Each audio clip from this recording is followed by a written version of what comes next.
Hello guys, good morning. কেমন আছো তোমরা? আশা করছি খুব ভালো আছো, আমিও ভালো আছি।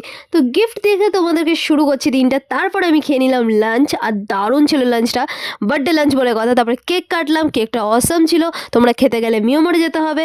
আর অনেক দিন ধরেই বইমেলায় যাবো ভাবছিলাম, তবে অ্যাটলিস্ট আমি যেতে পারলাম। আর শুভ দিনে শুভ কাজ করতে আমি একদম পিছুটা নইনি।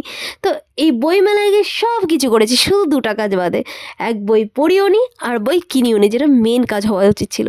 কেন কি এই দুটাই আমার আসে না। তো যাই হোক, আমি কোথায় যাচ্ছি আর খাওয়া দাওয়া করবো না, সেটা কি হয়? তাই জন্য প্রথমেই গিয়ে হামলা মারলাম পনির স্টিকের উপরে। তো পনির স্টিক খেয়ে এই দারুণ একটা কনসার্ট শুনছিলাম। অসম ছিল অর্কেস্ট্রাটা, সত্যি বলছি, লাইভ কনসার্ট ছিল। আর ছিল হচ্ছে সেনজ্যোতির।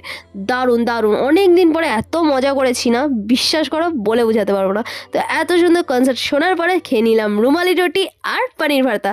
তারপরে বাড়ি চলে আসলাম, আর এমনভাবেই কাটলাম বার্থডেটা। দেখা হবে নেক্সট ভিডিওতে। এখন মতন টাটা।